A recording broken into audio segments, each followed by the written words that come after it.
ono što kažu za arhitekturu, da je arhitektura zamrznuta muzika, nekako kroz inverziju tog doživljaja stvarat prostor i iskustvo kroz muziku je neka obsesija koju ja imam, tako da je dosta toga što rade muzički uvijek atmosferično i teži tome da informiše prostor, doživljaj prostore, da kad čuješ nešto da te u suštini transportuje u drugi ambijent i to baš onako konkretno i sveobuhvatno. Pozdrav svima, pratite 11. epizodu Storage-a, odnosno prvu epizodu drugog serijala.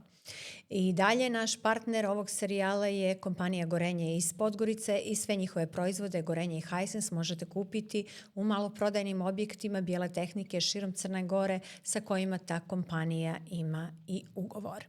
Pratite nas na svim našim platformama, YouTubeu, Patreonu, Facebooku i Instagramu. Između života u Londonu, Berlinu, Rimu, New Yorku, Nikozi i Podgorici, između studija, scena i improvizovanih prostora rada, kako ostati vjeren sebi i onome što želiš napraviti, čak i kada se forme mijenjaju, a sistemi u kojima radiš stalno te testiraju.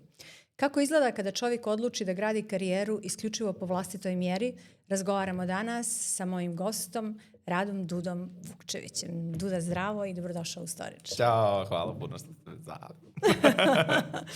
Duda, evo, pomenula sam, ti si, kad se sve sabere i oduzme, najmanje živio u Crnoj Gori.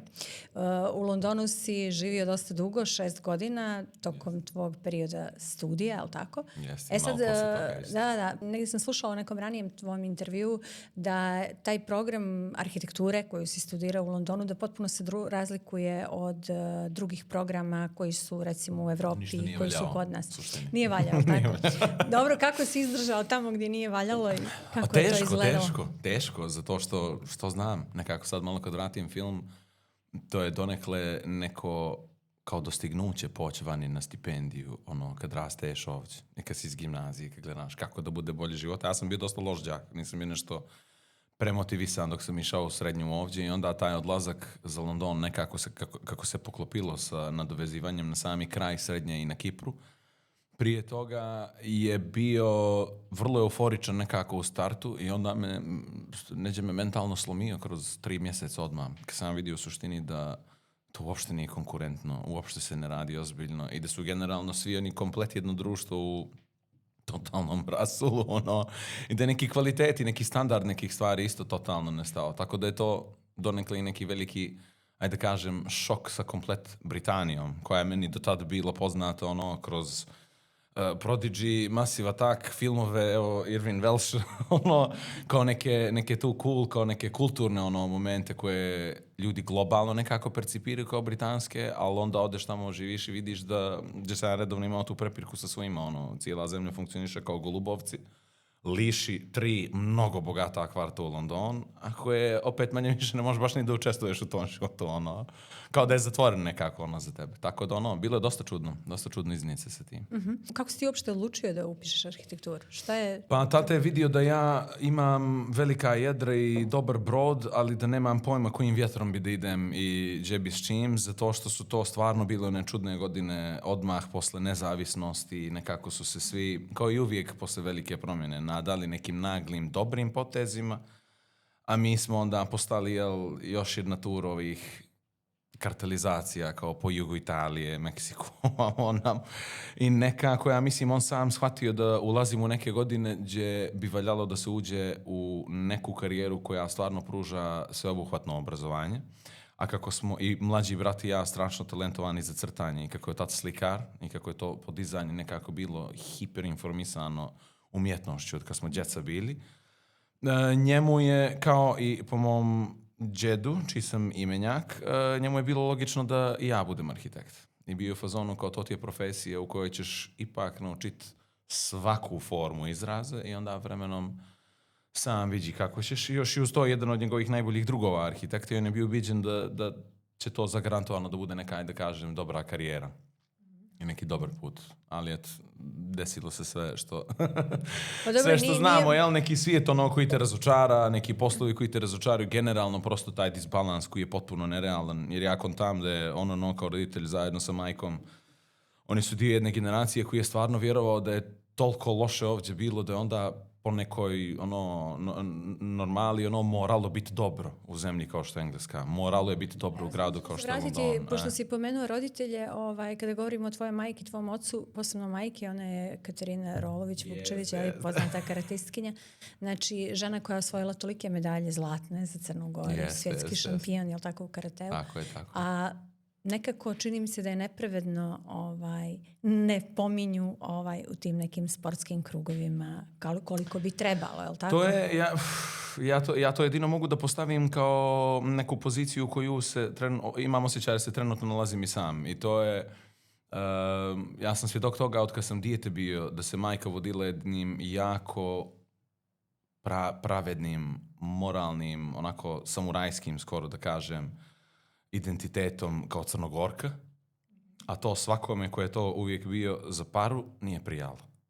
I to i danas, kako to sve ima cijenu, i dalje boli ljude kad neko ne može to da naplati, a uvijek kažem ljudima, pogotovo u tim krugovima, lako je mahat zastavama ovdje kad je sve namješteno i kad su jastuci tvoji i ekipe sve podijelila picu među sobom. Ovo je profesiju za nekog, da? Pa da, ali aj ti pođi vani, shvati gdje smo mi stvarno u odnosu na planetu i sve to, onda prepoznaj kvalitete i na to, to je već proces. I tad biti ponosan na nešto i tad biti zadovoljan s nekim porijeklom i boriti se za neki identitet, to je u suštini to što onda to dovede do tačke gdje to nema cijenu.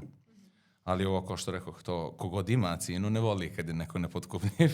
I onda je ona tu završila kao jedna od tih figura koja, kako nikad nije bila pri nikome, nego baš svoja do kraja. Rezultat toga je, ajde ne moramo baš kad ću mnogo da pominjamo. Dobro, to je negdje i prenijela na vas sigurno, jer vi ste obojica svoji. Yes. I ja sam i rekla da si nekako želio bukvalno vlastiti sistem da uspostaviš i rada i svega u stvari što ti stvaraš. Sad, interesuje me još da se vratimo na London. Ti si nakon tog studija, jel tako, ti si rekao negdje da je 8 godina je u stvari u Londonu traje taj program arhitekture. Jest, koliko se očekuje da se prođe cijeli proces, a ja nisam. Ja sam počeo odmah posle 3. godine da radim i ona sam kao na osnovu 2 godine rada mogao to kako se zove taj office-based degree, ti možeš kao na osnovu prakse da dođeš do te kao part 2 što se vodi kao neki master, ali tu je onda kraj i preko toga čovjek da bi napredovao opet mora da se odvoji vremena i para za akademiju. Ali to je kod njih kao i sve u Engleskoj, to je sve strukturirano tako da zagarantuje da ona klasa koja ima tonu novca i koja krade se obezbijedi svojoj djeci da kad tad isplivaju u odnosu na ostalo. Jer te prve 3 godine može svako da priušti. A te zadnje 2, tu licencu, kad se polaže taj 3, to normalna osoba ne može to baš da isplati. I onda puno ljudi to tačno vidi, svi ti Nigerijci tamo, Karibljanke, ti etnički miksevi koji su druga generacija migracije ili 3, oni i kad se zaliječu u arhitekturu ili inženjering, najčešće ostanu uvijek na tom nekom prvom nivou, a normalno djeca lordova i Eton Boys i djevojke iz katoličkih škola idu do kraja, da ni ne trepnu, jer to je pasoš do uspjeha, da tako to obostavim. Recimo sad iz našeg Google-a neko bi rekao ti si radi za jednu ogromnu kompaniju, arhitektonski biro i građevinsku kompaniju, jel tako? Reci mi, i to je neki tvoj prvi... Još gore Bemax, da ispravim. Još gore britanski Bemax. Sad, neko bi rekao da je to sjajna prilika i tako dalje, jedna dobra referenca, međutim ti nekako u svojoj tvojoj prirodi, jeli, kako si naučen, ti u stvari tu vidiš nešto što nije dobro. Jest. Šta je to što nije bilo dobro? S jedne strane, iz perspektive mog oca nije bilo dobro, da to u suštini više nije bilo nikakve neke zdrave kreative iz koje je čovjek mogao da napreduje kroz disciplinu arhitekture. A druga stvar koja je mene strašno boljela je isto nevažnost i taj neki nedostatak obzira kojim se kompletna industrija vodi danas, gdje je u suštini klijent, to jest investitor, svetinja, a sve ostalo može da se melja I onda pred takvom mašinom tu nema arhitekture koja treba da bude nauka i umjetnost koja će da osigura nekome prostorom, dobrim prostorom, dobro djetinjstvo, funkcionalne, familijarne odnose, dobru atmosferu na poslu. Sve se svodi samo na da se što jeftinije napravi, što više toga da se sagradi, što više toga da se proda unaprijed. Eto i mi smo sad postali majstori. Meni je potpuno nerealno da na ovoliku populaciju kao kod nas što je i mi imamo taj trend gdje se zgrada gradi jer se 18 stanova o njoj unaprijed već proda. To mi je baš bilo nekako nezamislivo poslije života tamo, ali to i onda ti trendovi gdje tu nema prostora za političku stranu arhitekture, koja uvijek mora da uvažava sredinu, koja je donekle i najbliža socijalizmu, zato što jeste u pitanju taj osjećaj jednog kako se dijeli prostor, kako ga jedna osoba dijeli sa drugima na spratu, kako mi dijelimo kao porodicu u kući, kako zgrada dijeli sa drugim zgradama u kvartu, a kad tu nema neke kohezije, ako to nema malo neki, ajde kažem, ideološki balans, da to drži kako treba, onda čovjek dobije ovo što imamo u City kvarti na stari aerodrom. A London je krcat toga. London je sve svoje divne, jako malo onako čudnjikave istorijske kvartove, kao što su taj Jacob's Island, koji je posred centra, dođe kao neki Ile de la Cité u Parizu, ali ništa se od toga ne reklamira. To su oni prostori gdje su visili Oscar Wilde, Dickens, gdje su nastajali svi ti romani, sav taj gotski London, toga nema. To su sve samo nove stambene jedinice koje jednako grozno izgledaju kao one bež kockice po zabijelu i one nove kao s onim fasadama gvozdenim i staklenim, a da nikakvog konteksta nema u odnosu na grad. I onako to nema dušu, na takav grad, to meni kao arhitekti nikad nije imalo onda ni inspiraciju i neđe se razočaraš sa industrijom. Iako ja volim arhitekturu. Kao nauka je strašna, ali ništa od toga ne funkcioniše kako bi trebalo. Pa evo, mi bismo rekli sad kako u Londonu sve se bolje radi nego kod nas. Međutim, ja sam negdje čitala da ova grupacija za koju si ti radio da je imala neke jako problematične i finansijske izvještaje i neke teške optužbe u Edinburgu. Su gradili neke vrlo nekvalitetne zgrade. Jeste, pa je Robertson i te ekipe, to je, mislim, ja nikad nisam imao kolegu iz tog odsjeka, ali Robertson ima jedan cijeli pravni odsjek koji je mnogo veći nego arhitektonski. Tako funkcioniše takva firma. Mnogo je veći nego arhitektonski i taj pravni se manje više konstantno bavi političkim lobiranjem da se pravi haos. I onda se ulazi na ugovore da mi popravljamo taj haos. I ja pamtim tad dok sam tamo bio jedno ogromno veselje što će Libija da završi u ponor i što se desilo, što su ubili Gaddafi onako i sve, jer je to njima bukvalno značilo za 10 godina će toliko nestabilna zemlja da bude, da ćemo mi onda samo da uletimo i monopolistički da izgradimo sve.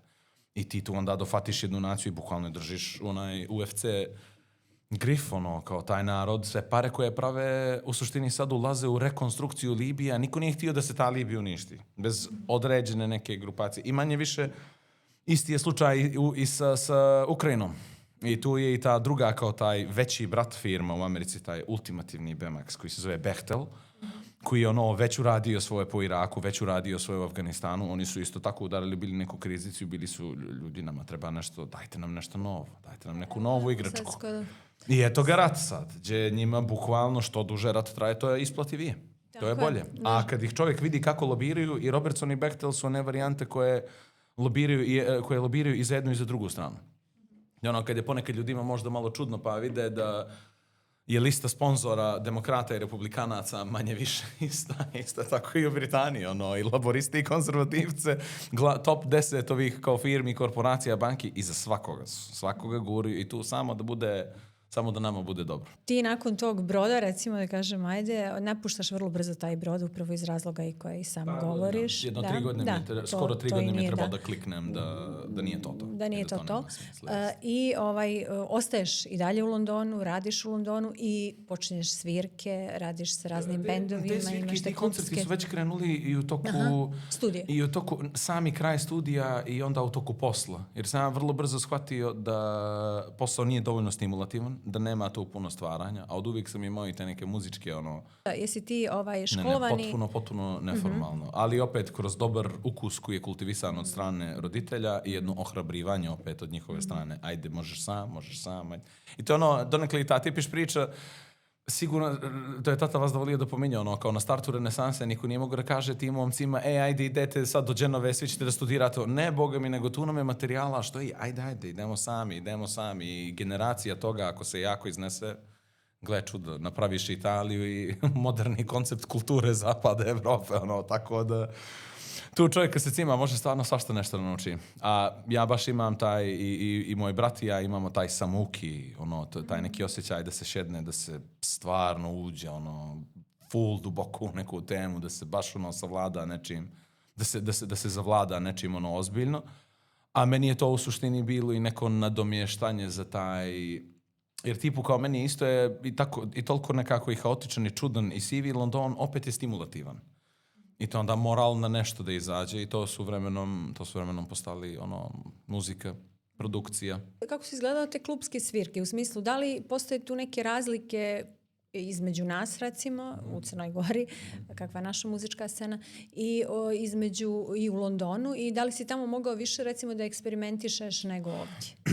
Katastrofa je scena. Katastrofa je. I to katastrofa je stanje zato što je to već bilo nekih dobrih 30-35 godina od kad je Margaret Thatcher uspjela sve živo da isprivatizuje i sve da ugazi zakonima koji su vezani kao i kod nas. Buka ne može poslije 11, ovdje ovo ne može poslije 12, ovdje ne može... Ajde, razumijem Cirih, razumijem Cetinje, znači tiho da je ovo ti glavni grad. U centru smo. Valjalo bi da je živ. U ovo neoliberalno doba to nije bitno. Bitno je da se ti stanovi jako prodaju. Oni se prodaju ako gomila milijardera misli da je to kulturica, da je fino, da je tiho, da je mirno. I ona se nekako, bukvalno imam osjećaj da su ta krila muzička engleske vezana već jedno 30 godina i da to i što se provuklo, se manje više provuklo jer je industrija svjesna toga da moraju svako malo da izbace nešto novo.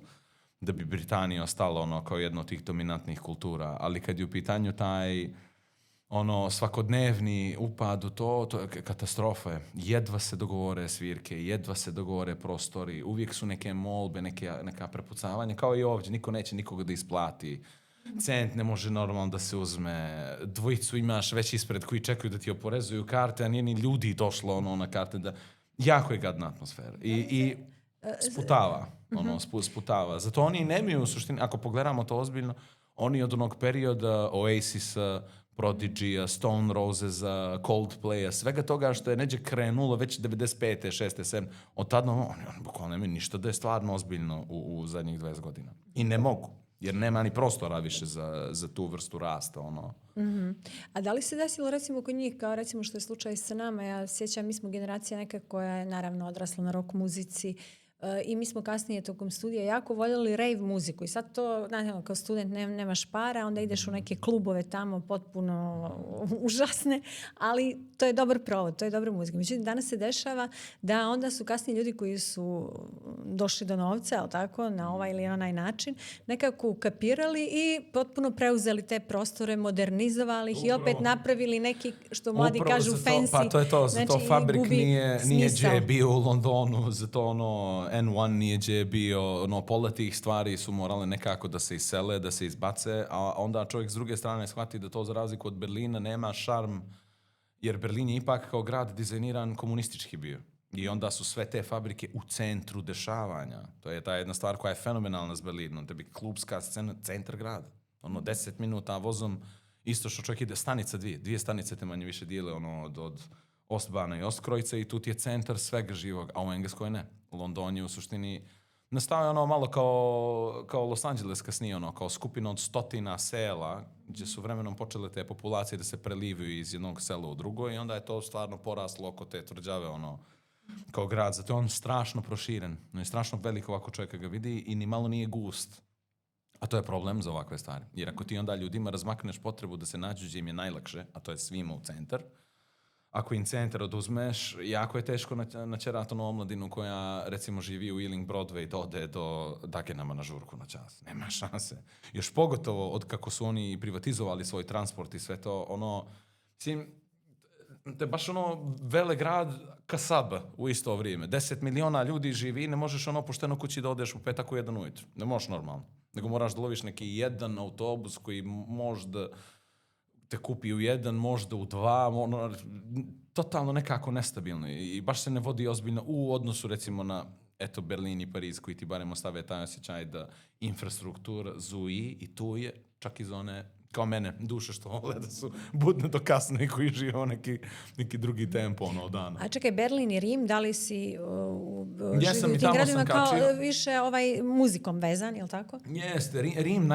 Rim najkrće, ali Rim isto imao jednu slatku eskapadu vezanu za arhitekturu, a Berlin tako u par nekih epizodica. Odmah nešto kao malo posle Londona i onda u nekom boravku ovdje u Crnoj Gori. I to je cool, to je vodio jedan tip koji je u suštini baš htio da funkcioniše izvan ovih normalnih trendova, ali to je isto jako teško. To je sve funkcionisalo samo zato što je on čovjek u godinama koji dobar je sa ambasadorom Rusije u Egiptu i onda mu on kaže kao, mi bismo voljeli da renoviramo staru ambasadu Rusije i da to pretvorimo u kao mali kulturni centar. Bili ti došao i to je jedan onda od tih slučajeva gdje ruke su ti odriješene, evo jak budžet, rokaj. Ali to baš nije normalno. To se desi tu i tamo. A to onda nekako i kako je kapitalizam pogurao svačiji ego i taj individualni dio u svačijem karakteru, to onda dovelo do toga da čovjek ni ovdje ne može više da dođe do toga da kad neko hoće sagradi kuću da uvaži arhitektu, jer svako zna najbolje. Svako je već odlučio, ja ću ovo moje ovako, ja onako, a to zajedno bude jedna gomila nesklada, kako bi rekli. Dobro, ti nakon Londona u stvari vraćaš se ovdje i nakon ovih gradova u Podgoricu, ali evo prije nego što krenemo sa tom pričom tvojom i tvojim iskustvom rada u pozorištu, jer si radio muziku za pozorišne predstave, zanima me kako tebi Podgorica izgleda u smislu, u arhitektonskom smislu? Pa meni sve što živi i dalje od vremena Jugoslavije je fenomenalno i mislim da je čak na način, zato što je Crna Gora uvijek smatrana jednom od tih nebitnijih, siromašnih republika, tu je bio prostor da se više eksperimentiše. To je kao najprincip zašto je tramvaj prvo bio u Sarajevu, a ne u Beču. Jer kada ćeš nešto da eksperimentišeš, prvo gradiš, neće ti nije toliko važno, pa onda implementiraš ovamo. Kod nas, ja mislim, taj model, nego eto, nažalost, raspalo se sve i ljudi su htjeli da mašu zastavama.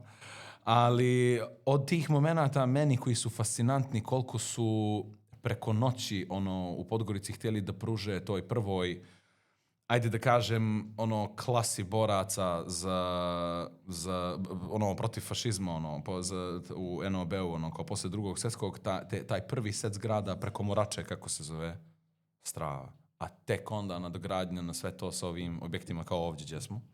Ovaj dio tu na Tuškom putu, Baston, Peyton, oni lanci zgrada u bloku 6, B3, vojne zgrade, ruske kule i onda normalno blok sam za sebe isto kao glavni. I ja mislim da svako ko živi ili ko je rastao u tim zgradama osjeća aktivno koliko je arhitektura tih prostora definisala neku pozitivu, neki osjećaj zajedništva i svega. I to se i vidi u suštini, to je, eto, mislim da ne ulazimo preduboko u teoriju, ali čak i sami način kako je raspoređena ova strana ove zgrade u kojoj smo i onda kako se ona po onoj dijagonali pomalo kaskadira onamo, to je sve u suštini na jedan način napravljeno da ljudima izazove osjećaj radoznalosti u rutini koju znaju.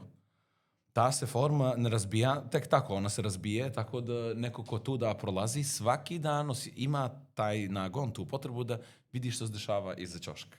Pa je onda onaj drugi ćošak za 20 metara, pa treći ćošak za 20 metara. I to, samo to napraviti ljudima da u konstantnoj šetnji oko zgrade doživljavaju, već su otvoreni i spremni i za komunikaciju, i za neki susret sa komšijom i nečim.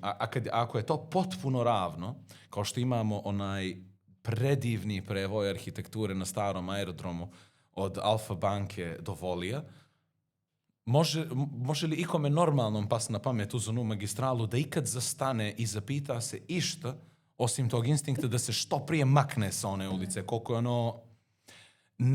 antidizajnirano u suštini. Ono je bukvalno antihumanistički dizajn, a ovo je bio neki humanistički. I tu se težilo tome i mislim da je strašan klimaks bio toga u blokovima, zato što su oni, čak i za razliku od ovih dijelova koji su bliže autobuskoj stanici i ovim tranzitnim zonama, pa je uvijek moralo da bude prostora i za kamione i sve.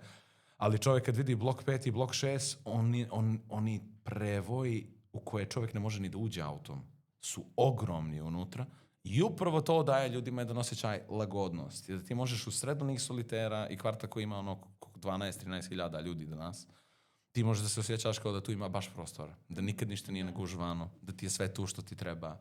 A opet je lokacija takva da možeš i gdje gore ćeš dalje u grad, jer je onaj prvi sreći kvart opet, koji je onaj dio preko Morački, sam za sebe opet stimulativan na svoj način.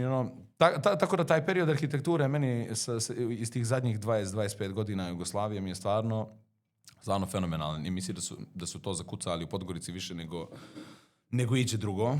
Jer su isto i nažalost, ali tu ima i dio toga da jednostavno ovi naši karteli nisu imali baš toliko para da toliko toga izgrade više nego toga što je bilo. I onda je Podgorica nekako i dalje dominantno, za moj ukus, lijep socrealistički grad. I dalje diše svim tim. Mi i dalje imamo s potpunim pravom narodi protestuje kad god neko pomene da će da počupa neđe neko drvo i nešto da izgradi. Tako se i održi ambijent toga da je prostor lijep. Ali eto, premijer radi gdje god se moglo u Zagrebu ili u Beogradu. Gdje god se moglo nešto razmaklo se i usadilo se neka glupost. I narod se nije baš nešto mnogo pitao. A ovdje kod nas, barem, pogotovo onaj sektor preko Morače i onda sama činjenica da mi imamo kanjon u sred grada, gdje čovjek može da siđe do plaže, već samo za sebe neka magija i vidi se da su oni gradili bili oko toga.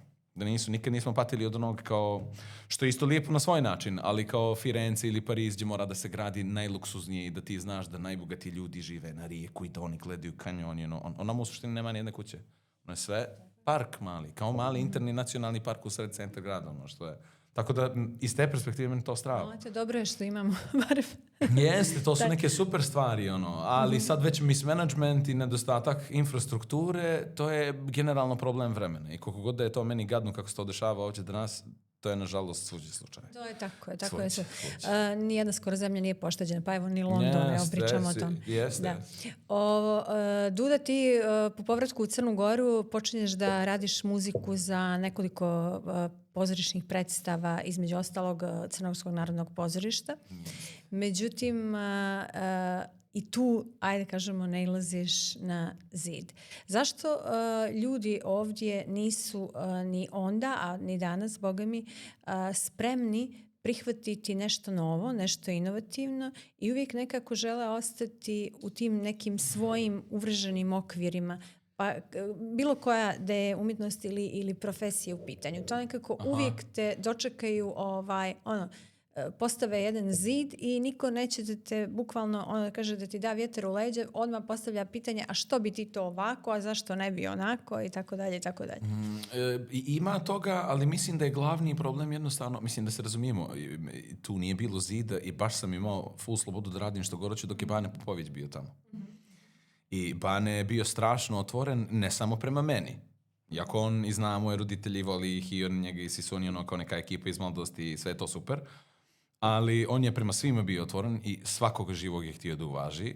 Jer ja mislim donekle i on sam bio svjestan toga da ovolika sredina ne može da priušti da nisu sve forme talenata nekako uključene u doprinos CNP-u, ali kontam da do njega, a isto i od njega na ovamo, da se mi tu opet bavimo opet tim nebulozama gdje ljudi hoće da naprave nekakvu, da tretiraju to kao da je Boljšoj teatar i da se oslanja na akademsko, na sistemsko, ali koji sistem? To narod koji je svjestan toga, kao Amerikanci što su, kad grade nešto kao što je Hollywood ili kao Broadway, ne zovu silu na sramotu ekipu koja ima diplomu, nego onoga koji ima viziju.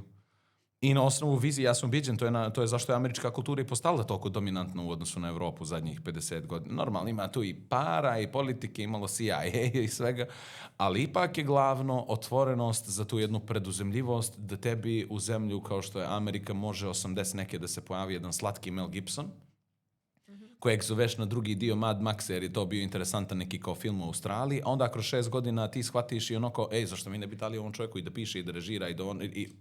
Čovjek preporodi na neki način, napravi taj novi Golden Age Hollywood, gdje se onda posle Bravehearta i posle Bravehearta u suštini kreće, onda otvaraju se krila i za Gospodar prstenova, i za Gladiator, i za neke gigafilmove i neke epske priče i sve to. Sve to manje više izađe iz jednog čovjeka, kojeg niko nije pitao koja je tebi diploma i odakle ti dolaziš. A mi ovdje u tipiš tom evropskom fazonu malo patimo od te potrebe za formalnošću, a ja sam vas da volio da govorim, to uopšte ne valja tako gledat. Ja bih volio da to nije samo pitanje CNP, nego komplet kulturne scene ovdje, da se malo razbije ta težnja i ta obsesija time ko je gdje obrazovan, ko je kako što radio. Jer nekad najbolji rezultati izađu baš od ljudi koji dolaze iz neke druge profesije i koji su skontali da je taj jezik možda upravo neki najkvalitetniji. I eto, baš primjer radi jedan od najuticajnijih i najozbiljnijih arhitekata 70-ih, 80-ih, 90-ih, Rem Koolhaas, koji je Holanđanin, je režiser. Nije arhitekt. I ništa matematike nije znao i ništa statike i nije ni morao, jer jednostavno način na koji se... Ali, gdje se on izborio za to? U Americi. Ne u Holandiji. U Americi je krenula ta transformacija karijere. Isti taj Tadao Ando je bio bokser, po kom imamo, svi znamo one betonske ploče što ima onu malu rupicu, ono kad je super moderno, kao neke od onih futurističkih kuća, ono, po Gorici ili nema pojma, te trendove, ta otvorena tekstura betona, to da ne mora do kraja da se završi materijal, na neki način to davanje prostora materijalu da bude glavni ono doživljaj arhitektonski, to je bokser smislio. Koji ja sam siguran da je ovdje to krenuo da radi, bilo bi, a gdje ćeš ti bez diplome, bez vrka, kao da to išta ono odlučuje. Nije to toliko važno na kraju. Recimo u tvom slučaju, da li se to može reći da si u potpunosti napustio arhitekturu, ako uzmemo u obzir da ipak arhitektura je, da kažemo, neka oblast koja ima više jezika sa kojima ti možeš da komuniciraš u različitim formama, to si i prije rekao. Tako da ti si neko ko je radio muziku i radi muziku za naredne projekte, ali muziku za prvu igricu koji je osmislio tvoj brat i zajedno sa programerom, vašim prijateljem Mirkom Stanićem, jel tako? Radili ste igricu koju igra čitav svijet, jel tako? Kako je ime igrici? Bleak Faith. Sumorna vjera. Da. Nije toliko dobro na našem, ali Bleak Faith zvuči cool, a to je nekad mnogo bitnije nego što znači. Jako ljudi ne misle da tako actually jako bitno zvuči ili nešto cool ili ne. I kad čovjek traži tako neku publiku, hoćeš da im plasiraš nešto što im je ono, kao manje više što smo mi Barjak nazvali Barjak. To ima tu malo i nekog političkog momenta i nacionalnog, ali... Dobro, kroz svoju muziku ima dosta političkog momenta, evo to ćemo pričati, ali zanima me ovo, u stvari nisi napustio ipak arhitekturu. Nisam, to je ostalo od faktora gdje u muzici, ono što kažu za arhitekturu, da je arhitektura zamrznuta muzika, nekako kroz inverziju tog doživljaja stvarat prostor i iskustvo kroz muziku je neka obsesija koju ja imam, tako da je dosta toga što radi muzički uvijek atmosferično i teži tome da informiše prostor, doživljaj prostore, da kad čuješ nešto da te u suštini transportuje u drugi ambijent i to baš onako konkretno i sveobuhvatno, to je jedna od tih težnji, ali onda s druge strane normalno i taj naš za sad magnum opus, to što smo moj brat i ja kreativno uspjeli da izrazimo kroz Bleak Faith, u suštini se primarno sastoji od arhitekture. I to nije ono konceptualistički gdje se tu kao napucava neka tema koja baš i nije toliko razrađena, nego je stvarno jedna, ajde da kažem, duboka introspekcija na arhitектuru iz koje dolazimo, koja je isto na neki način rezultat sve te antike, grčko-rimske, srednjeg vijeka, Vizantije, gotike i ona sve to opet upleteno s nekim segmentima koje mi volimo iz art deco, iz staljinizma, iz tog nekog kasnog kao ono kasne neke moderne 3D-ih. Dosta tih nekih stilova je tu preklopljeno i onda provučeno kroz neki spektar naučne fantastike. I mislim da nas je dovelo do toga gdje smo više vremena inovirali radeći tu arhitekturu. Više vremena smo inovirali kao arhitekte, stvarajući sve te ambijente, nego u poslovima, u karijerama. A eto, spletom okolnosti ne pomenu smo, i on je radio kao arhitekta. Da, on je radio u Americi, jel tako? Jeste, i on je iz istog razloga, manje više kao i ja. On je mnogo prije tebe shvatio kako Mnogo prije mene u životu, ali on je, što ja vas da kažem, on je onaj pravi, on je najbolji mogući primjer mlađeg brata. On je na svakoj greški starijeg brata naučio. Tako da, to je velika mudrost, tako je. I nikad ne nauči. Tako je. Da. Nadam se da će i Miša biti jedan od naših gostiju u narednim epizodama, pa bi sa njim razgovarala mnogo više o igrici. A što se tiče igrice, voljela bih da čujemo tebe kako ti si radio muziku i kako je uopšte krenula vaša saradnja. Ti si tada šta radio kad te Miša pozvao da zajedno krenete u taj projekt? Ja sam se tad mučio sa tim što je tad CNP ostao bez Banete i zamijenio osobu i shvatio sam da ja neću imati tu baš više lufta da probam išta. A onda bez toga i sa tim nekim beskompromisnim pristupom da mi se ne ulazi i ne vraća mi se u arhitekturu. Iako je to tu stojalo cijelo vrijeme kao neka... I bila jedna opcija isto i da odem za Dubaj, ali ja sam tad već bio u fazonu ne, ako ne trpim engleske folirante, sigurno neću ove sa Kamila da uvažavam. I onda... Vratit ćemo se tu. Ovo što si rekao da kada je Bane Popović otišao, nisi imao tu širinu. I si ti nešto eksperimentisao u CNP-u sa muzikom? Jesam. Inače CNP je Jesam, mene Bane ohrabrivao baš da radimo sve klasično, moderno, da ubacamo rave ako možemo, da se to elektronizuje, da se unese. On je baš je gurao to, što je to je upravo taj neki modus operandi koji treba da postoji kad čovjek hoće u današnje doba nešto novo da uradi, nešto svjež. Ali eto, ta su se vrata zatvorila, to je onda bio podignuti zid. I ja sam se onda jedno vrijeme stvarno mučio, ali sam zapeo bio da ufatim isto par nekih kao beogradskih filmova i kroz tu neku školu da uletim, ali tad se brat već fino zaletio sa Mirkom. Oni su već jedan period, onako godinu dana dobrih, ako ne jače, su sarađivali i eksperimentisali i džemovali, manje više kao dva muzičara, džemovali su među sobom, radilo se dosta jako na nekim idejama i u nekom momentu su moji roditelji jednostavno šeli sa mnom i tata mi je neđe rekao, slušaj, ti znaš da tvoj brat sad zna što radi, a ako si ti brat, ti ćeš s njim u to, i to je bukvalno, to nije moralo ni da se završi ta rečenica, a sam već ispunio bio formu za vizu, za odlazak i samo bio spreman na, znaš što, to je to. On je prelomio, isto kao i ja, ali mnogo pametnije nego ja, sad idemo zajedno. I taj neki, ajde kažem, taj neki commitment i totalni upad. A ta riječ mi uvijek zavarena u glavi, jer sam imao jednu košarkašku majicu na kojoj je vas pisalo, na kojoj je pisalo no commitment, no win, no glory, ali s prednje strane je bilo no commitment, a niko živi nije znao što to znači u to vrijeme u gimnaziji. Ali moj tata koji bi mi stalno govori, ta majica ne može tek tako da se nosi. To nosiš kad znaš što je taj commitment. I to je 1000 puta izgovorio ta 3 slogana koji su bili na tome. I tačno mi se vratilo, ako mu to nisam tad rekao, tačno mi se vratilo bilo kad sam odlučio bio vrijeme da si ide za Amerika, kada rekao, ovo je onaj commitment o kome je pričao. I sad je vrijeme, sad je šansa. I onda se odatle nadalje u suštini je samo ta neka normalna bratska saradnja koju mi podrazumijevamo, jer smo podignuti na način gdje su se moji uvijek su bili svjesni, kao veliki i Crnogorci i Jugosloveni u identitetskom smislu, svjesni su bili isto tih naših bratoubilačkih nagona i onda su oni to kod nas, dok smo djeca još bili, potpuno u kontru poveli. Tako da brat i ja imamo neki nerealno prisni, jaki, lojalni odnos i to je ispala strašno jaka platforma za kreativu cijele igre, zato što je ona, ubijeđen sam, izašla baš iz te neke magije gdje nama, što je obično ljudima teško da zamisle, gdje nama nikad nije trebao koncept crtež, koncept model, skit, ništa. Sve je samo uvijek direkt išlo iz glave kao da se telepatski dogovaramo što i kako. Eventualno u scenariju možda ova rečenica ovako malo da se zgraži. Tu imamo taj moment, ja mu uletim kao neki Marcel Proust, a onda on to hoće da sabije na Hemingway brzinu, ritam i on je kao super ti ovo, ali aj sad makni jedno 300 riječi i ostavi 60 glavnih. Ali liši tih momenata editinga, ovo ostalo manje više što je palo, što nam padne nam, to se nekako izbaci, stvori, renderuje, spoji i eto, imale nerealnu koheziju. Izgleda vrlo jednostavno kad ti govoriš, a mogu zamisliti ja kao laik koliko je to u stvari teško stvarati takvu jednu platformu i muziku posebno. Odakle si crpio inspiraciju za muziku?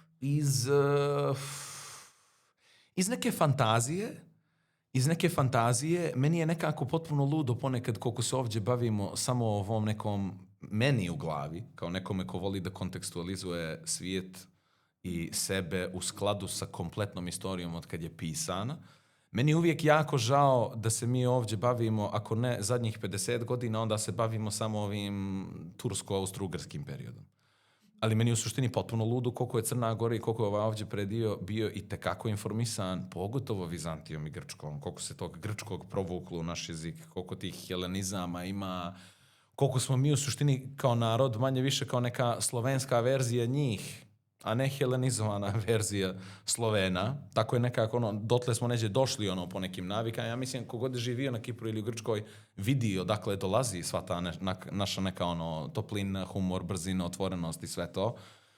I ona ta svijest o istoriji toga, o arhitekturi koja je tu prisutna i o kulturi koja je tu, meni je bilo važno da se sve to provuče kroz spektar svega o čemu pričamo. Što znači da ako imamo Soliteri Blok 5, ali da u mojoj glavi smo isto neki čudni slovenski produžetak Vizantije koji je 1000 godina proživio svu ovu muku zadnjih 10 vjekova. Ideja je bila kao, zašto ne bismo napravili hibrid elektronike vizantinskih horova koji su inače u Oktoihu i kod nas bili itekako bitni. Misli da nas nešto pravimo kao da to nije važno, ali baš to crkveno pjevanje na Cetinju bilo jedno od primarnih razloga tog cetinskog manastira, a ne neki politički značaj, nešto. Prvo ti je bio muzički, prvo ti je bio kulturni. Meni je sve to bilo preinspirativno i kao ajde kako ćemo napravimo novi svijet, pravimo ga sa tim. Pa onda normalno kako video igra ima razne frakcije, ima neke frakcije koje posjećuju na taj imperijalni krstaški period Evrope, neke frakcije koje posjećuju na ove naše ovdje lokalne crnogorske plemenske, gdje smo bili opsjednuti tim da se ostane nezavisno po svaku cijenu, iako nemaš ništa. Sve to onda kad staviš kao neke kontre, tu se provuklo onda dosta i gregorijanske muzike i malo onda i tih primjesa koje ja volim iz heavy metala, ali ne kroz intenzitet i brzinu, nego samo kao teksture neke, teksture gitara, ponekad bubnjeva. I onda čovjek sve to kad spoji, u suštini to je sve, mislim, sad kako si postavila pitanje, malo me vratilo to, a baš nikad ne razmišljam o tome. To je stvarno jedan sulud hibrid, kulturni, kad se pogleda muzički kako je to raspoređeno. I malo ko actually šedne i prepozna sve to. Ali ima par ljudi koji su se baš javili, bili sa strašnim porukama podrške koji su provalili su narativ. Shvatili su bili o čemu tu čak koliko muzika prati priču video igre i koliko prati ambijente i koliko to zna čak i na neki proceduralni način, jer mi nismo odmah imali neki efikasni sistem da tajmiramo kao ostale video igre, da za ovaj nivo ide ova muzika, za ovaj nivo ide ona, nego ona manje više sklopljena bila kao jedan zvučni mood board za cijelu video igru, koji bi onda proceduralno svako malo toliko bi se dobro potrefili ljudima momenti, da dok nešto istražuju u video igri i nalete na neku od tih traka koja je baš možda ima nešto misteriozno u tom momentu, što znam, tu baš uđe se u neki kao klimaks doživljaja, jel? To čemu svaki umjetnik teži. Ja video igre nikad nisam voljela, da kažem, meni to uvijek izgledalo nešto strašno, mračno.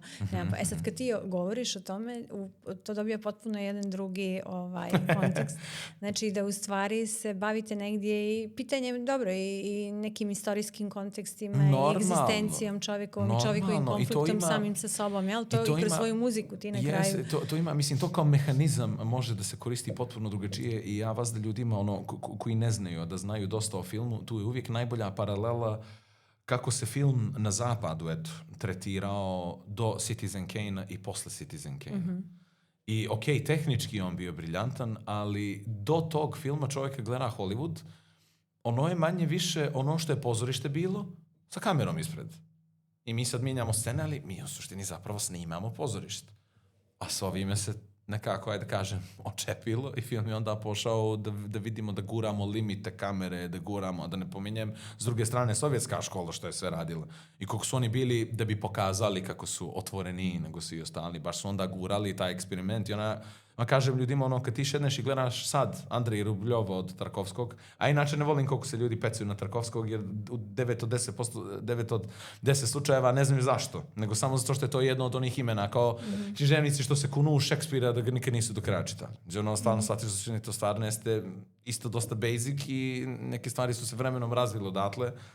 Nego da ne idemo u to, da se vratimo na Tarkovskog, kad čovjek pogleda Stalkera od njega, ili čak i Andrej Rubljova koji nešto skoro upalih dok sam prehlađen bio, to je mnogo bliže video igri nego filmu. Zato što uopšte nije bitno kako plot vuče priču i uopšte nije bitno ko je kakav lik. Tu nema ni malo karakternog razvoja. Ima ga, ali samo u domenu prirode tog svijeta. I u suštini taj svijet koji čovjek gleda kad gleda Andrej Rubljova ili svijet kroz koji onaj trojac prolazi u Stalker, kroz njihovu interakciju sa svijetom ti gradiš sliku o tome ko su oni zapravo. Nema te standardne ekspozicije, a onda on mora nešto da kaže da bi ti shvatio da je on imao traumu, a onda će on za 20 stranica u scenariju da kaže ovo da ti shvatiš da on sad prebrodio tu traumu. Nema toga. Nego ambijent informiše doživljaj. A to je, za moj ukus, fundamentalno pitanje dobre video igre. Koliko ambijent može da ti informiše priču, a tu, što zahtijeva jednu strašnu disciplinu, iz te perspektive, tu je Tarkovski bio totalni mag u odnosu na ostatak te generacije, je što je shvatio da dijalogom nikad ne možeš da kažeš što možeš prostorom, zato što kad izgradiš tu atmosferu do kraja, ona zahtijeva da je gledaoc ili igrač popuni maštom. Ono drugo. Ako ja tebi nešto kažem, to je već konkretizovano. Ako ja tebi u dijalogu nešto objasnim, i normalno ima fenomenalnih, kao kod Woody Allena i Bergmana, i ima tu strašnih filmova sa jakim dijalozima i sve to super, ali to je uvijek toliko je konkretistički da ne ostavi ti prostora da i ti učestvuješ. Zato što su svi likovi sve rekli perfektno, svako se nasmijao kad je trebao, sve je tajmirano kako treba. A ovamo stvarno kod te neke starije škole i kod Aleksandra Germana isto, u kojeg se neđe i brat ja kunemo, koji je imao neke dosta čudne filmove. Jedan od njih Trudno bit Bogom, koji je po filmu, koji je po knjizi braće Strugatskih, braće, koji se bavili naučnom fantastikom, a po njihovoj knjizi isto radio i Tarkovski je Solaris radio po jednoj od njihovih knjiga. I on je recimo uzeo taj roman i bukvalno ga je pretvorio u svijet. I taj film čovjek gleda, to uopšte, to nema priču, tu ne može da se tačno shvati što se dešava, ali kad vidiš film, fazonu si kao, što bi ovo? I bukvalno taj transportativni, taj intenzitet transporta u neki drugi svijet, gdje kad se jednom završi, u fazonu si isto što ja upravo prođoh. Ono, kao oni snovi što znaju da budu, gdje kad se probudiš, isto si srećan što se probudio. Kao, aman više, kao nije pitanje li bio dobar ili loš, nego toliko je povukao bio svijest u neki drugi svijet.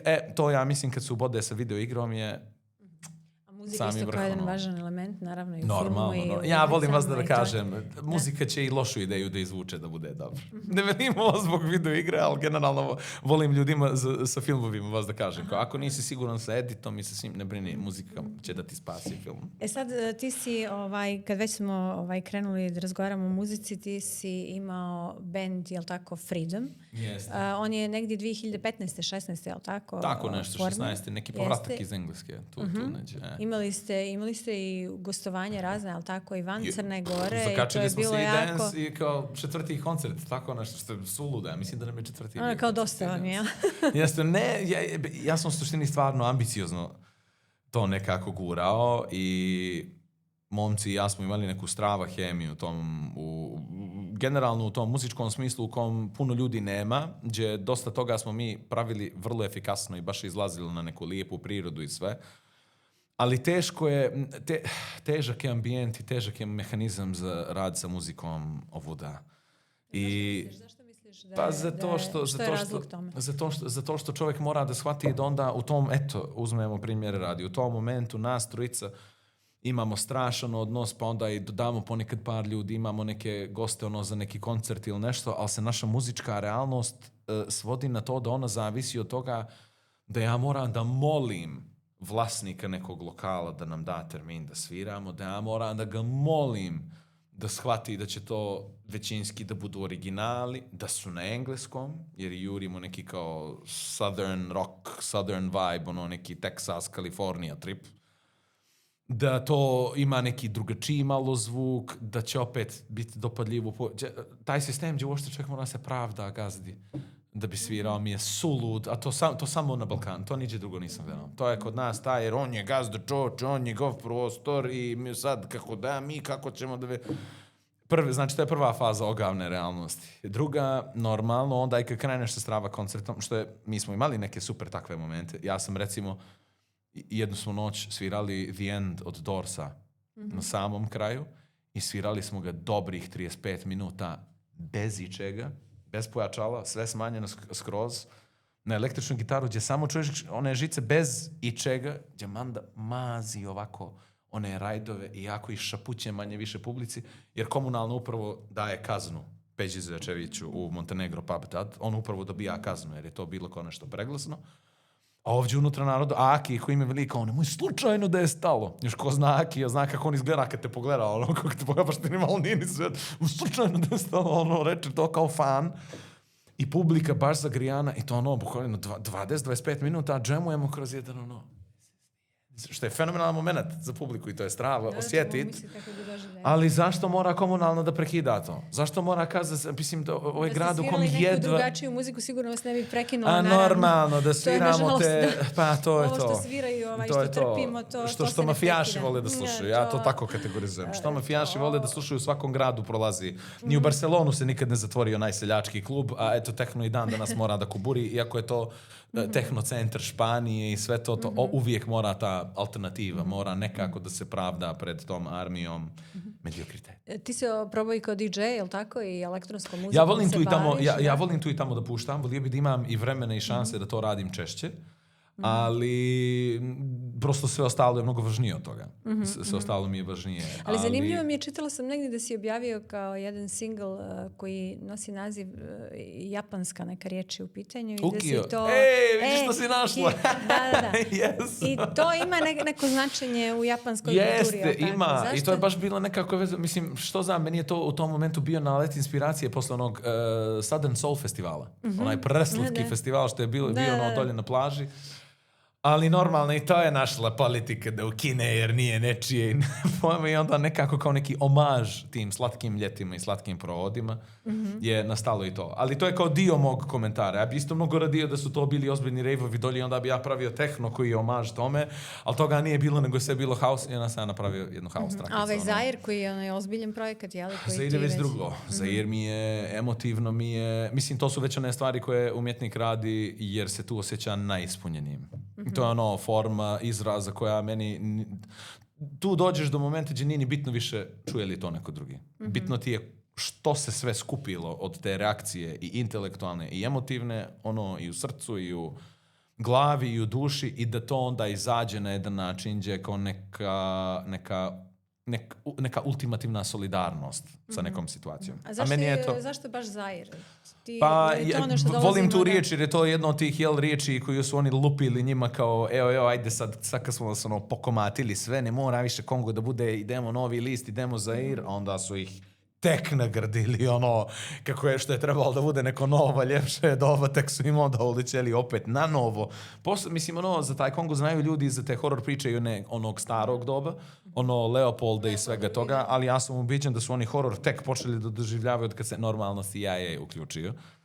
I zato je išao Che Guevara tamo u nekom pokušaju da malo udari neku kontru tome i Lumumba je kao figura bio toliko važan za generalni taj period osvješćivanja Afrike i neke radničke klase koja isto kao u Rusiji pod Leninom koja je preko noći došla do toga da je nečega ako je ičega postala svjesna je toga da je tlačena i da to više ne može tako i da stvari moraju da se mijenjaju i normalno što urade, ubiju ga, povade mu zube, ubacuje ga u pure kiseline, da izbrišu svaki trag, da se ne bi ko slučajno nalazio kod groba Lumumbe i fantazirao nekim novim promjenama i normalno ko stoji iza toga Belgija, Evropa cijela, Njemačka, Francuska, svi presrećni što ulazi novi diktator, da se opet gazi i sve, ali to što je mene sluđelo i na neki način inspirisalo kod te teme je da ja sam osjetio što je rasizam na osnovu imena. Koliko se promijeni energija čovjeka, jer ja ovako širok i pun sebe i samopouzdan i jak i sve, kad se pojavim u neki London ili New York, ja sam njihov, dok ne povadimo dokumente i vidimo kako se ko zove. I tu se uvijek sve mijenja. Oni i dalje nas smatraju intermenšovima i mi dalje imamo tu jednu tenziju, čak i unutar bijelih naroda. A samo izvini, kad kažeš svoje ime i prezime, oni imaju asocijaciju odakle? Imaju sa ratovima, sa svim. Ja mislim da glavno sa čime imaju je sa čime su uvijek imali, a to je taj jedan... Sada ne idemo u baš tolike dubioze, jer je vezano je i za to kako je Vizantija formirala Evropu i kako je Vizantija formirala i Zapad i Renesansu i sve, i direktno i indirektno. Ali ja mislim da zašto je vezano najviše je da nikad nisu trpjeli slovensku adaptivnost. Nikad nisu trpjeli kapacitet da se bilo koji slovenski narod toliko brzo adaptira na nešto što nisu imali do tad i da te onda vrlo brzo i preteknu u tome. I njima je tu kulturološki Rusija uvijek bila najveći trn u oku, zato što je Rusija tipa u 10. vijeku nemaš ništa, a odjednom u 11. vijeku ovamo dok tebi papa i dalje prodaje indulgenciju u Rimu, ovi su već prošli 6 hrišćanskih reformi, 7 interpretacija Bogorodice. U 20 godina su odjednom oni najduhovniji i mnogo ozbiljniji nego bilo ko u tom hrišćanstvu i mnogo dublji. I to kad čovjek onda pogleda u odnosu na svaki kulturni izraz, pogotovo ovo što je njih najviše boljelo pred Prvi i Drugi svjetski rat, literatura i muzika i slikarstvo, gdje čovjek, možda pričamo dosta i o slatkom modernizmu u Njemačkoj i fine su te neke ideje bile, i eto, meni su Francuzi najmiliji kao pisci, ali i tad se znalo da nema poređenja više između Šekspira i Dostojevskog. Nema poređenja između, koliko god da je dobar i koliko god da ga ja volim, ne može Emil Zola da se mjeri s jednim Gogoljem. Ne može. I muzički isto tako. Ne može ni Bizet da se primakne Čajkovskom, a tek ne može ni jedan Wagner da se primakne Prokofjevu. I oni su sve to znali. Oni su uvijek bili svjesni toga. I to je uvijek boljelo, jer su oni znali da su oni izmislili te akademije i da je neko ko je to imitirao, kao Petar Veliki, kao Katarina Velika, koji su upadali, bili u fazonu, ajmo, molim vas i mi, balet kao u Pariz, i u 30 godina buc standard baleta. I dan danas standard baleta za planetu. Taj trn u oku i ta hiperadaptivnost Slovena, koju su im normalno, i ta druga varijanta, kroz Poljake, kroz nas, kroz Čehe, kroz narode koji su mnogo manje resursa imali nego carska Rusija. I nama, kad god se da šansa, evo ti najbolji animatori, evo ti najbolji filmovi, evo ti ga Kusturica, evo ti ga najbolja jazz akademija, najbolja filmska akademija. I onda normalno da će neko da šedi u London ko zadnjih 700 godina gleda da niko izvan naših 7 porodica ništa ne vidi. Normalno da će da se ljute zato što vamo vide sa druge strane. I to su i bile te uvrede, te uvrede gdje su znali da govore ljudima, pa vama je glava prva boljša, bukvalno ste ga sa polja doveli. Mm-hmm. I sad, nažalost, Rusi i dan danas pate od jednog kompleksa što i oni nemaju taj pedigre od Karla Velikog i te stare kraljevske dinastije Evropi i sve to. I oni bi voljeli da su prava buržoazija kao u Francuskoj što je bilo, da su imali pravu, dugu, ozbiljnu aristokratiju.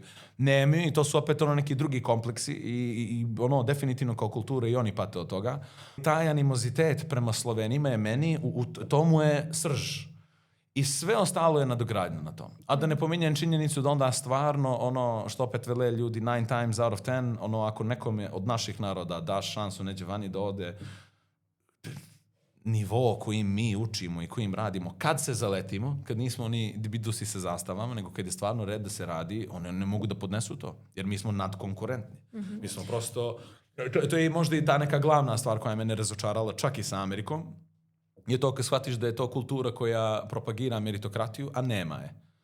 I onda shvatiš i zašto. Zato što u Ameriku kad se pojavi neko kao ja ili neko kao moj brat, to je apsolutno šišanje sve konkurencije i prevazilaženje svakoga u roku od ovoliko. I oni to ne trpe.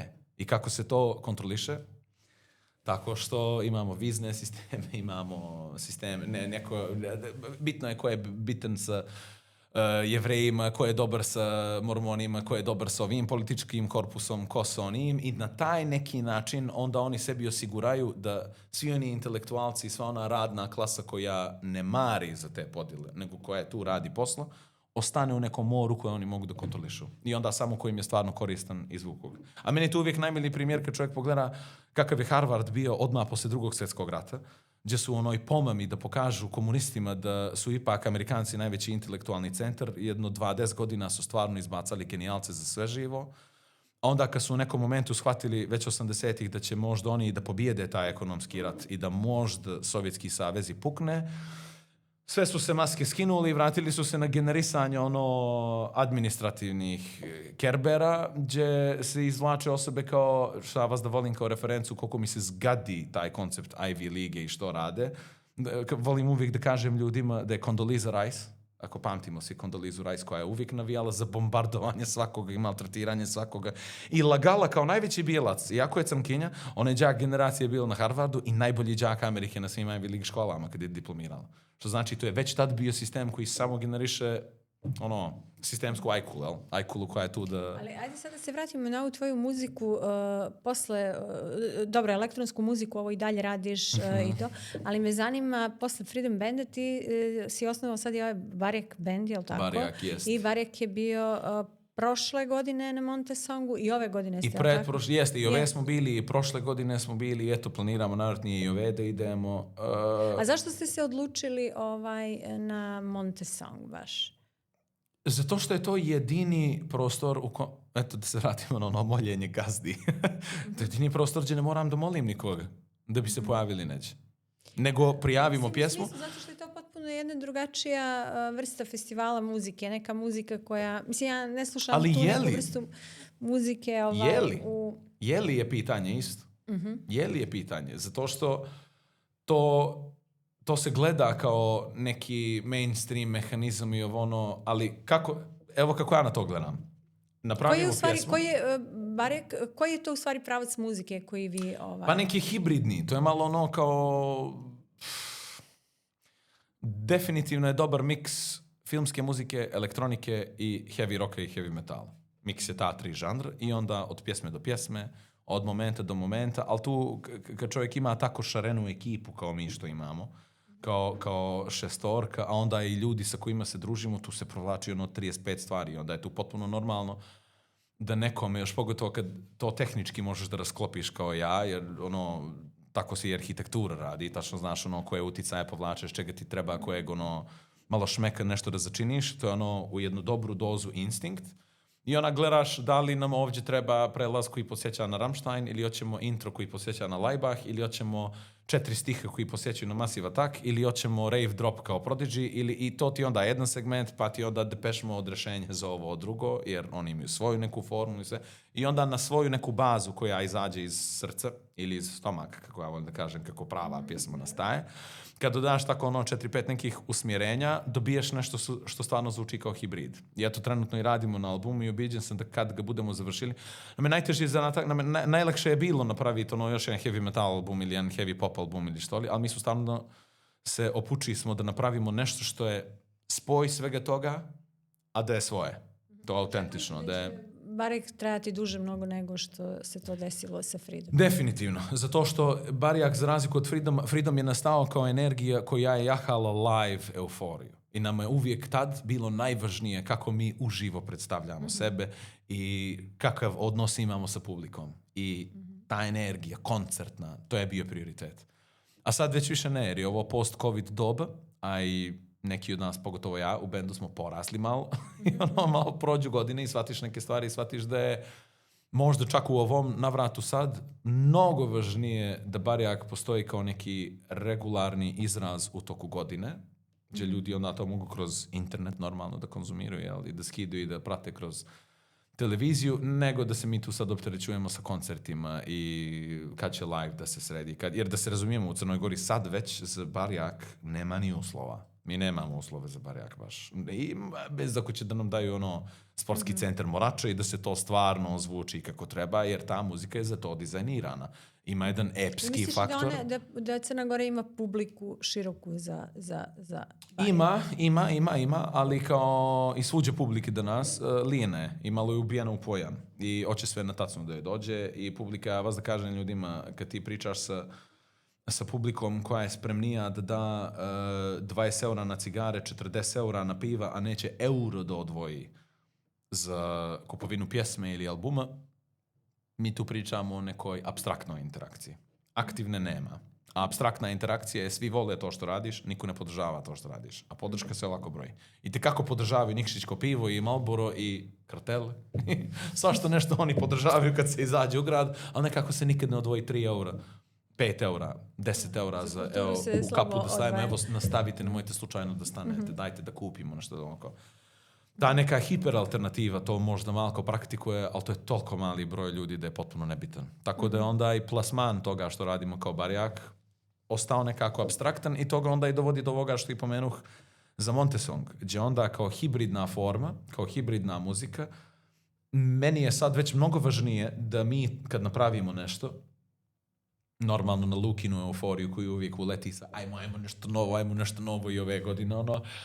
Kad mi šednemo i napravimo nešto i to se pošalje nekoj komisiji, ja sam mnogo srećniji da šednu neki randomci koje RTCG skupi i da oni kažu poliće verso, gore ili dolje, kao gore opet, ajde upadate, idemo u finale da vidimo što imate da kažete, nego da nešto što je nastalo kroz toliko kultivisanje ukusa i rada zadnjih 10-15 godina naših života, da ja to opet moram bukvalno kod ljudi koje znam, da donosim se jednim, brate, bi li nam dao da možda sviramo kod tebe? A znaš kako, pa petak mi je glavna para, ajte u utorak. Ne. Milije mi je da je u ovom domenu gdje se onda podrazumijeva da će to barem televizijski da se plasira. Pa ako hoće da uživa, neka uživa. Ako ne, ne. Ali što se tiče te alternative, tu je i ona odgovorna za to stanje. I ona je odgovorna za taj rezultat. Jer ljudi, ako nam imaju, to ono, kako ono ide, ona stara, baš ona seoska mudrost, što veli Žižek, ni beba dok ne zaplače se ne nahrani, jel, kao ne gleda mlijeka. Pa nekako je tako i sa tim. Kad vidimo ovu, kako ih ja zovem, armija mediokriteta, ako ste gledali Burn After Reading, ekipno, kao te reference, malo John Malkovich kad je razočaran u sredinu koju vam je okružen, ta ekipa se izbori za svoje.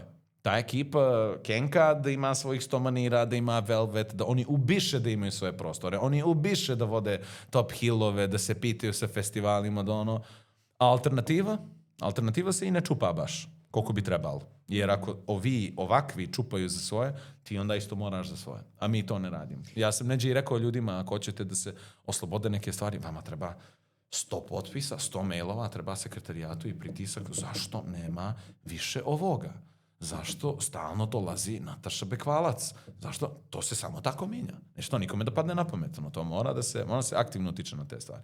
Mm-hmm. Mi umjetnički, ali i publika mora svoj dio da uradi. Mm-hmm. Reci mi, ti radiš i sada na jednom filmu već duže neki vremenski period. Zadnjih mjeseci. Je li tako? I radio si na filmovima, radio si sa Iganom Čomagić, je li tako, na filmu Transfer, je li tako? To je i dalje kao u nekoj preprodukciji, to je dalje u pripremi. Konceptualno je to jako razrađeno i sad je već dovelo do toga gdje se od toga može napraviti video igre i serije.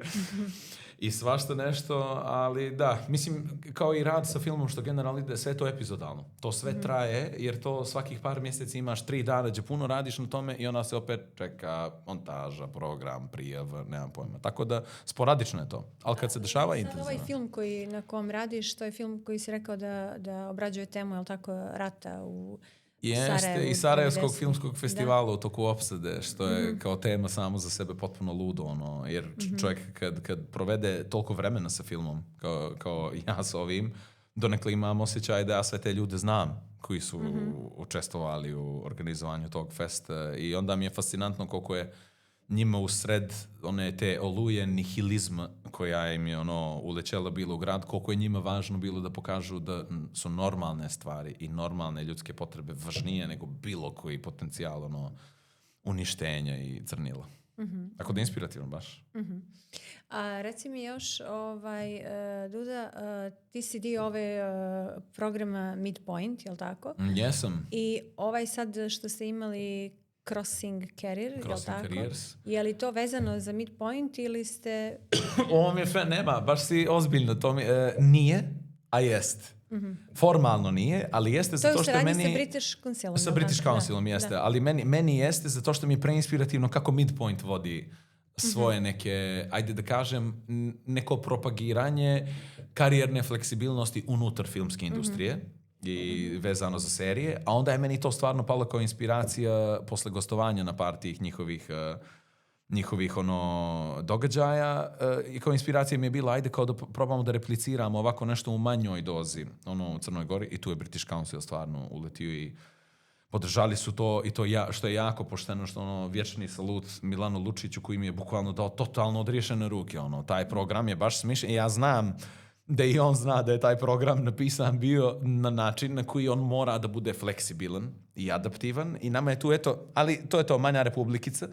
Nije varijanta British Council u Srbiji ili neđe veće, nego je kao kod nas i sve se to onda kao nekako remotely vodi i tu onda čovjek ima malo više prostora za eksperiment. I mi u suštini vodimo evo već 3. mjesec jako intenzivnih radionica od dizajna u videoigrama i Unreal Engine-a koje vodi moj brat u prostorijama ICT Cortexa do mojih audio i postprodukcionih radionica koje vodimo u studio Arhanđela i Evil Ideas u Maslinama, do svih tih masterklasova koji su se manje više do zadnja 2 vikenda, jer se ovo sad spremaju ljudi oko praznika, pa se manje više sve vrćalo oko toga da dođu gosti iz neke profesije koja je indirektno ili direktno vezana za to što predajemo i onda dođu da malo zaokruže temu svakih 7 dana. I ta jedna mala komuna, ta jedna mala scena ljudi koja se skupila, koja ide na sve te programe, je u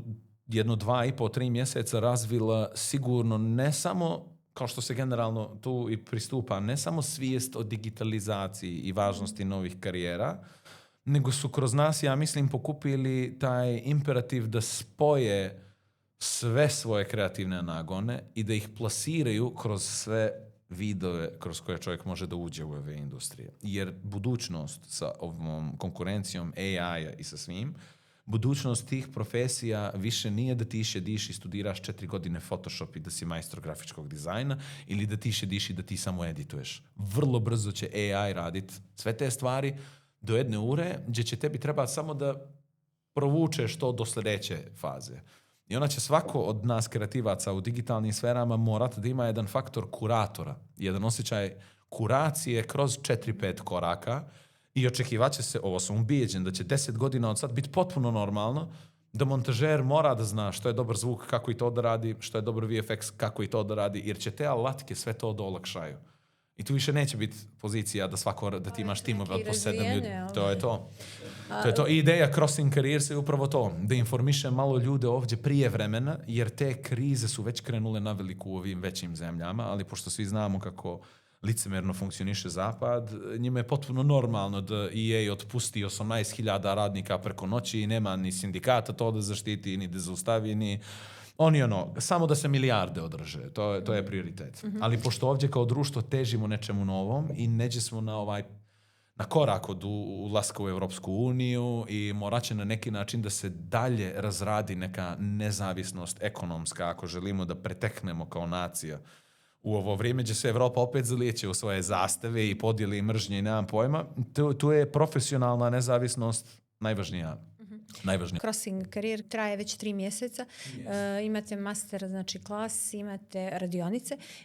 Da li to znači da je veliki broj zainteresovanih ljudi? Da li si iznenađen jedino čime nisam iznenađen time da ih ima dosta, jer generalno ja baš živim taj neki, što vele u Americi, kad ne u imperijalnom, nego u tom lokalnom smislu, taj boots on the ground život, gdje ja vrlo redovno izlazim i vrlo redovno upoznajem nove ljude i puno interakcija, pogotovo sa mlađim ljudima, odmah pretvaram u intervjue. Što slušaš od muzike, što su ti najmiliji filmovi, što... Ja mislim, ako god mi zna da ima manje od 24-23 u grad, zna da ja to radim. Ja stvarno imam osjećaj da imam jako dobru sliku toga gdje stojimo kao društvo, pogotovo kad je ta neka alternativa u pitanju. I potpuno mi je normalno da su zainteresovani. Vidim se da žele nešto i vidim se većini nije fakultet pao stimulativno iz istih razloga koji u mom slučaju u Londonu, ali navr toga i oni sad kao mlađa generacija koja je mnogo je bolje informisana i mnogo je više svjesna nekih kapaciteta tehnoloških koje imaju, koji i nisu baš postojali prije 15-20 godina na taj način.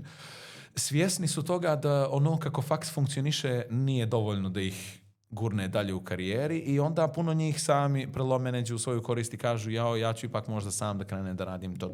I onda se tu urade što je najbolja stvar. Zalete se u sve i probaju sve i kroz to se onda gradi jedna slika o tome kako uopšte izgleda budućnost svih ovih naših kreativnih industrija, a već se preklapaju. A tek će. Ovo je potpuno i normalno da sad kad pogledam nas kao ta 2-3 studija interno što sarađujemo, potpuno je normalno da mi kačimo sve od masteringa zvuka za bioskop do 3D modela, do animacija, do scenarija, do administrativnih sve živo pokrivamo. Kad se tu sabere taj kordon ljudi, a to što je fascinantno je da kroz Crossing Careers ljudi ukapiraju koliko će to biti njihova budućnost i da istraju. Znači, nemaju to je jedna stvar koja sam se bojao. Mislio sam da će tu malo da proradi taj tipiš, ali eto, to je uvijek greška moje generacije, gdje ja, zato što je moja mentalno istrošena, onda po defaultu mislim da je svaka, ali sa mlađima nije.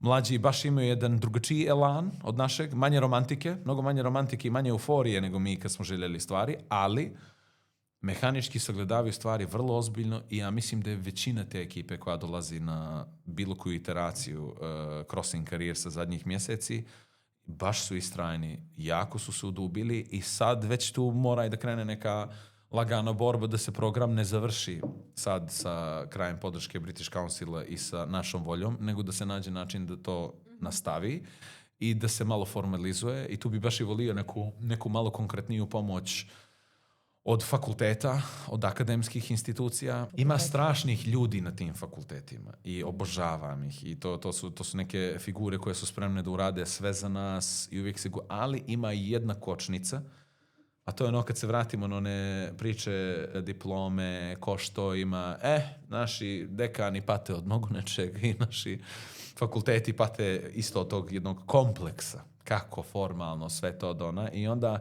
tu je nažalost jedna formalna kočnica Johnny i da bi promijenili program i da bi se sve to licenciralo, to su neki periodi od po 3 godine, 5 godina, 7 godina, nemamo kad. I onda to sve mora ovako gerilski da se radi. Oni to isto mogu da pomognu, ali moraju da budu otvoreni za to da se gerilski radi, a trenutno nisu. Pred sami kraj pitala bih te, pošto završavamo. Ovdje traje još uvijek sajam knjiga i onda dosta učesnika sajma koje sam ja pratila, strahuje i neizvjestan je taj opstanak knjige, recimo. Oni strahuju kada je u pitanju knjiga, neizvjestan je opstanak filma, a neki reditelji strahuju i od toga, jer već su se pojavili, kao i što ti sam si sad pominjao, neki alati ili modeli koji mogu i sami sad da snimaju bukvalno scene. Da li se plašiš za opstanak muzike? Ako govorimo o muzike u nekom tradicionalnom smislu. Pa mislim, mi smo već to neko doba koje nikad neće doživjeti da kao indeksi izbacimo neku polu pop pjesmu jer nam se probalo i tata radi u RTS i to prodaš 45.000 kopija, a nije ni mainstream žanr.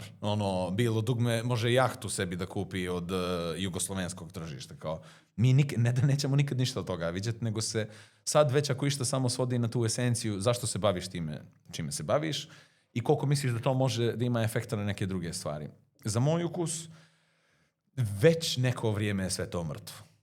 Ja mislim da su to baš neke potpuno priče izvan krugova. Ako ljudi misle da će AI da uništi film, da će Suno da uništi muziku, ja baš mislim da su totalno promašili. Ja mislim da su potpuno preskočili da je Ceca zapravo uništila muziku na Balkanu, i Lepa Brena, i da je u Americi Avengersi su uništili film, i Metallica je uništila metal, i Peppersi su uništili rock. I ovo sve kažem zato što sigurno su sve te osobe želele najbolje sebi i najbolje svojim karijerama, ali su u tim momentima tih divljih 90-ih, koje su suđe bile manje više divlje, su sebe svi postavili na neki način da su ispali monopolisti svojih profesija. I ovo kažem zato što jer je Ceca sebi napravila što je uspjela i izborila se za sve to, nikad neće moći više da bude jedna druga Ceca. I jer je Metallica napravila to što je napravila, nikad više neće biti heavy benda koji može 7 noći za redom isti stadion da prodaje. Zato što su oni podesili kompletnu scenu u svoju korist. Kakav je tu onda problem Suno ili AI? Nikakav, jer ti imaš taj problem tržišnog disbalansa i distorzije već 20 godina, 30 godina. I onda mislim da kako god tu i radi nešto, prvo mora da se zapita zašto ga radi, a ako su razlozi pravi, čovjek će ga pravi je iz umjetničkih nagona i pravit će ga za jednu publikicu, koliko god je ona mala ili velika, pravit će ga radi te komunikacije. Ali tu mi uvijek, pogotovo mi je najosjetljivija uvijek ta priča za literaturu, jer imam osjećaj da ona možda ima od svih ostalih umjetnosti, možda i taj najdestruktivniji. Mislim, mi baš i nemamo riječ za to vrijeme da smislimo, ali to je taj koncept gatekeepinga. To je jedina industrija gdje sam stvarno do kraja osjetio da ti manje više i dan danas moraš da spavaš s izdavačem ili da ti je majka lektor ili nemam pojma da bi ti nešto objavio. Ja sam toliko puta slao svoje neke neobjavljene, eto što malo ko znam, nemam 2,5, taj treći ne brojim baš, imam 2 neobjavljena romana koji su pisani u nekim mojim mlađim danima, izlećeli su iz ove energije koja stalno ima nešto da kaže, nešto da se opšti. I ja sam se par puta zaletio to da objavim, ali kako? Kako? To ne može da dođe na red od Robina Šavarmi i od lokalnih wannabe Gabor Matića koji svi pišu nešto, svi imaju nešto da kažu, ali samo oni koji imaju zagarantovan glas, zagarantovan plasman, samo oni stignu da objave. A mi ostali smo potpuno nebitni. Dešavalo se i ranije kroz istoriju da su stvarno veliki pisci nisu uspjevali da... Istorija je bila, ali za to i kažem, imam osjećaj da smo, nažalost, koliko god da smo tehnološki super sposobni da živimo u jedno vrlo nelucidno vrijeme i da više nego ikad taj nepotizam i veze definišu što se može, što se ne može. Vi sad i na sajmu imaš više dođe posjetilaca da sluša nekog iscijelitelja duše, nekog, ne znam, motivacionog govornika. Ljudi definitivno traže pogrešne stvari na pogrešnim mjestima. To isto stoji, ali tu isto mislim i iz ove perspektive, ne znam, ja ne mogu da vjerujem da literatura nema nešto kao Montesong, što je. Manje više ko god dobijate, ja sam gledao te konkurse zadnjih godina, ko dobija za ekstra izdavaštvo, koga Nin malo pogura, ko dobije nominaciju, sve goli trash. To ništa ne valja. I to samo ljudi koji, ovo je naš ovakav sa ovim, poguraj to, pogurano, to tako ide. I to je šteta da to tako ide, zato što da možda to ima jedan pravi Montesong, možda bi u toj literaturi izletio neki barjak. I malo potresa o stvari. I eto vidiš, i tu se donekle vidi koliko god da je Montesong i koliko god da je Eurosong kao koncept jako mainstream i popi i kliše, kako je tu čudna ta neka sloboda ispala veća nego u ovome. I to je malo i o čemu je Laibach pričao, kao da je njima lakše bilo onda u vrijeme Jugoslavije da furaju taj svoj čudni, avangardni pristup galerističkoj muzici. Lakše im je bilo to kroz državne konkurse da rade, nego preko leđa publike i po kafićima koji uopšte nisu razumjeli o čemu se čuš gas, maske i dimne bombe i stroboskop, a ne nego. I evo da nas gledamo i sad oni mogu da imaju što se kaže last laugh, oni sad mogu da zovnu Senidu. Tačno su i osjetili kad Senidi više i ne ide kao što je išlo prije 2 godine, nije to više taj zenit. Sad ćemo i mi pop pjesmu sa Senidom da imam. Kao jedan zaokruženi komentar na sve to. Tako da tu, čudni su putevi administrativni. Hoće li Barjak onda biti i dalje uporani? Apsolutno. Mislim, nama je sad već dajemo full energiju ovaj album i to je interni, i što volim, to je interni osjećaj kao da će to da bude najbolji album svih vremena. A ne hoćete i dalje na Montesong da probate? Pa ja bi. To ćemo interno da dogovorimo, da vidimo što i kako, ali ja bi. Jer meni je, za moj ukus, to je jedini način da mi ostanemo relevantni. Mm-hmm. Niko drugi nas ne zove. A ako išta za taj barjak, ako imam jednu tačku standarda preko koje ne prolazim, to je ja se neću javljati nikome da sviram. Mm-hmm. Ako neko hoće da zovne, zvać. Ali da pa gdje to ima? Zamisli samo scenariju kao Montserrat Caballé zove direktor opere u Monrealu i kao, bonsoir, monsieur, kao, biste li me, molim vas, uvažili? Neđe krajem, ne ide to tako. Sad ja znam, nismo mi baš Montserrat Caballé, ali nismo ni malo naivni, tako da... Niste. Nismo naivni. Duda, hvala ti što si bio gost Storage-a i evo, izvoli za dugo sjećanje na ovaj zanimljiv razgovor. Kako se super dizajn ovoga, pa što sviđa, hvala. Jao, ima i posvetu. Hvala puno. Do daljnjeg. Vi nas i dalje pratite na svim našim platformama. Naš gost je bio Duda Vukčević, partner podcasta i dalje kompanija Gorenje iz Podgorice i sve njihove proizvode Gorenje i Hisense možete kupiti u svim maloprodajnim objektima Bijele tehnike u Crnoj Gori sa kojima kompanije imaju ugovor.